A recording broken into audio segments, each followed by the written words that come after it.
2024 সালের জুলাই বাংলাদেশের ইতিহাসে লেখা হলো আরেকটি রক্তাক্ত অধ্যায়। কোটা সংস্কার আন্দোলন থেকে শুরু হয়েছিল, শেষ হলো রক্ত, গুলি আর নিঃশব্দ শহীদদের অগণিত দাগে। আজ আমি বেরিয়েছি সেই দাগগুলোর খোঁজে, যেগুলো এখনো শুকায়নি।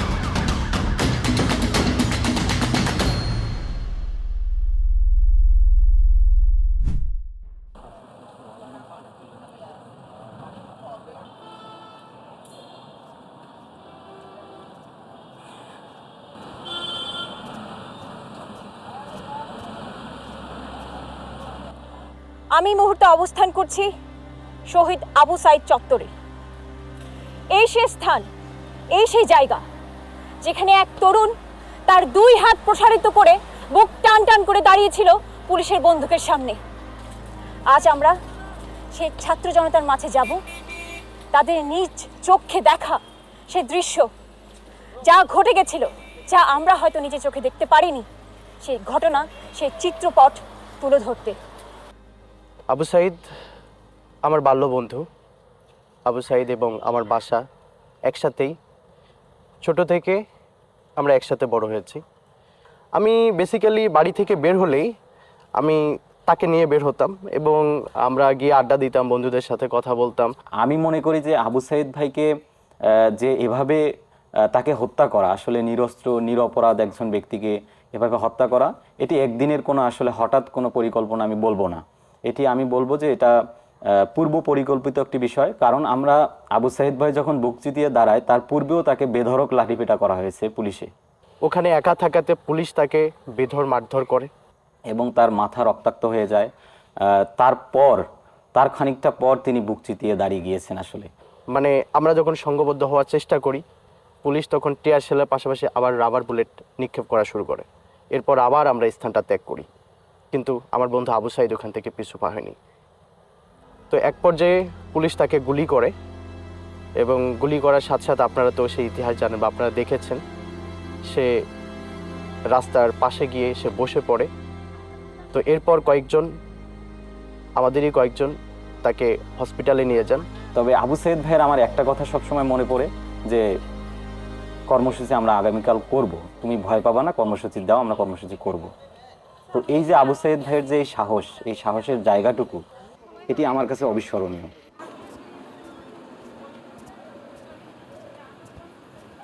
শহীদ আবু সাইদের গল্প শোনার পর এবার আমি চললাম রংপুরের ঘাঘর নদীর পাড়ে। মানিক মিয়া পেশায় ছিলেন একজন অটো চালক। তার স্বপ্নে ছিল মা, স্ত্রী, সন্তানদের ভবিষ্যৎ। সেই স্বপ্ন আজ থেমে গেছে গুলির শব্দে। উনি সকালবেলা অটো নিয়ে বের হয়, 10টার ভিতরে দোকানে আবার ফিরে আসে। আসার পর উনি বলতেছে কিছু রোকেয়া ভার্সিটির ছেলেগুলো আমাদের দোকানে সবসময় আড্ডা দিত। তারা নাকি বলছে রোডে যে মানিক ভাই আজকে বৈষম্য বিরোধী ছাত্র আন্দোলন আছে মডার্নে, আপনি অংশগ্রহণ নেবেন?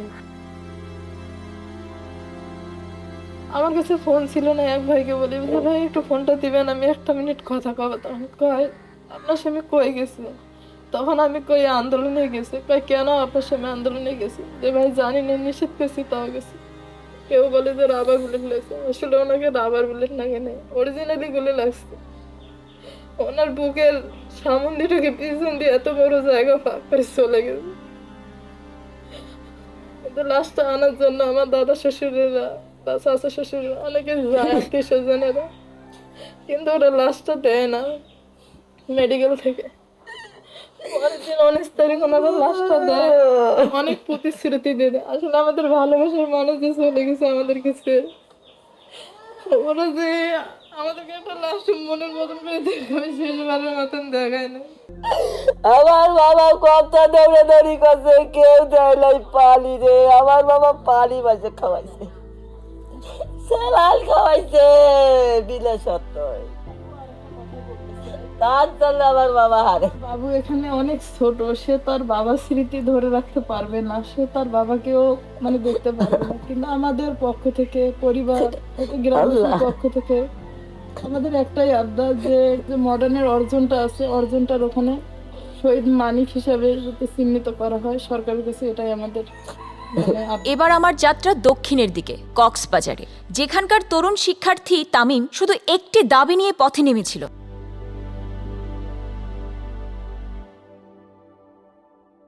কোটা আন্দোলনের সময় 18 তারিখ কক্সবাজার লিংক রোড থেকে একটা আন্দোলন বেরোছিল। ওই আন্দোলনে আমি যোগদান করছিলাম। তখন আমি যখন লালদিঘির পার গেছিলাম, আমরা সবাই গেছিলাম, তো লালদিঘির পার পৌঁছতে না পৌঁছতে ল্যাম্পপোস্টের লাইট সব অফ করে দিত। তারপর পিছন থেকে ছাত্রলীগরা হঠাৎ করে গুলি করা শুরু করছে। আমার গায়ে হচ্ছে মোট 4টা গুলি লাগছে, এই জায়গায় গুলি লাগছে। তারপর হচ্ছে আমার এই জায়গায় গুলি লাগছে, আরেকটা হচ্ছে পেটের পাশের দিয়ে লেগে মানে চলে গেছে, ঘষে লেগে চলে গেছে আর কি। তারপর হচ্ছে কি মাথার পিছনে লাগছিল আমার। এই ব্যথাগুলো কখন যাবে জানি না, গুলির দাগগুলো এখনো থেকে গেছে, কিন্তু ছাত্রলীগরা এখনো বাইরে ঘুরে বেড়াচ্ছে। শুনছিলাম আন্দোলনকারী তামিমের গল্প। তার শরীরের ক্ষত তো সেরে গেছে, কিন্তু এমন হাজারো তামিমের মনের ক্ষত কি সেরে যাবে?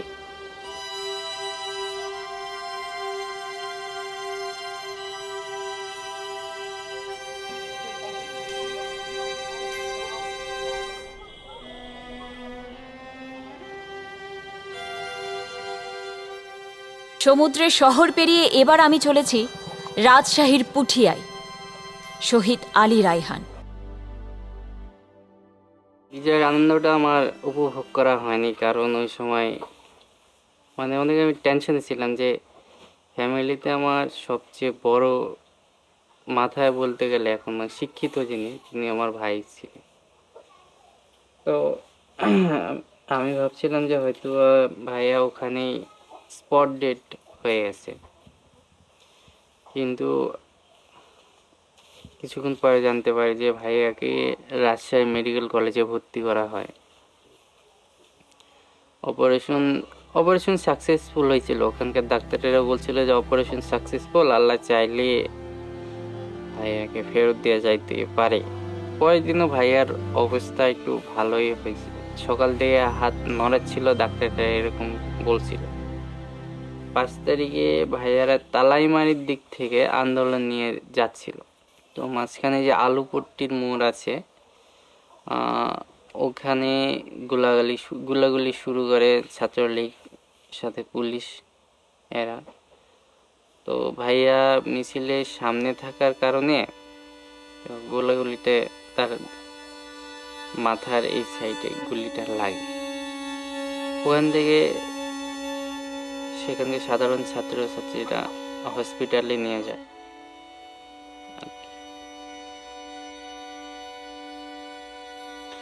আমি দেশের সরকারের কাছে একটা কথা বলতে চাই, যারা এই অন্যায় অবিচার আর মানুষকে হত্যা করার সাথে জড়িত তাদের যেন বিচার হয়, তাদের যেন সর্বোচ্চ বিচার হয়। আর যারা আহত, যারা শহীদ হয়েছে তাদের পরিবারের সাথে অন্তত সরকারের যেন সুসম্পর্ক থাকে, তারা যেন খোঁজ খবর নেয়। কারণ একটা পরিবার থেকে যখন তার সবচেয়ে মূল্যবান সম্পদ হারাই যায়, ওটা তার ফেরত পাওয়া যায় না। কিন্তু তাদের ফ্যামিলির সাথে সহানুভূতিটা দেখানো সরকারের দরকার।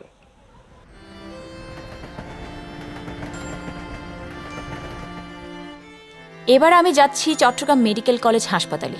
সেখানে এখনো চিকিৎসাধীন রয়েছেন আহত অনেক মানুষ। ভাইয়া, আপনার নাম কি পরি? জি, আমার নাম পরিদাব। আচ্ছা, আমি কি আপনার সাথে একটু কথা বলতে পারি? জি বলে। আপনি কি করতেন? আমি মেকানিকে কাজ করা অবস্থায় আন্দোলনে যুক্ত হয়েছি ছাত্র ভাইদের সাথে। হ্যাঁ, অনেকদিন আন্দোলন করেছি। এবং 19শে জুলাই শুক্রবার বিকাল 4:50 আমি গুলিবিদ্ধ হই। আমার একটা অপারেশন আছে, আমার বাবার একটা অপারেশন আছে। এখন হাড়ের যে সেকশনটা আছে এটা ডাক্তার বলছে এটা লাগানোর পরে যে আমার হাতটা জোড়া লাগবে। আপনার কিছু চেক আপ দিয়েছে, এগুলো আমি করে আনছি। এখন এগুলো রিপোর্ট দেখছে, দেখার পরে বলছে রবিবার একটা স্প্রে দিব, স্প্রে করার পর হয়তো এটা আরেকটা অপারেশন করতে হবে। মানে এগুলোর খরচ তো মেডিকেল কর্তৃপক্ষ দিবে না, এগুলো আমাকে বহন করতে হবে। এখন যদি সরকার তরফ থেকে আমি যদি কোনো সহযোগিতা পাই তাহলে আমার অপারেশনটা করা যাবে, নাহলে অপারেশন করার মতো অবস্থা আমার নয়। কি বলবো ভাইয়া, আমি শুধু আপনার জন্য দোয়া করতে পারি। দোয়া করি যে আপনি সুস্থ হয়ে যান। তাই যাবেন? এখন কই যাবেন? লালখান বাজার। জি যাও। চলেন।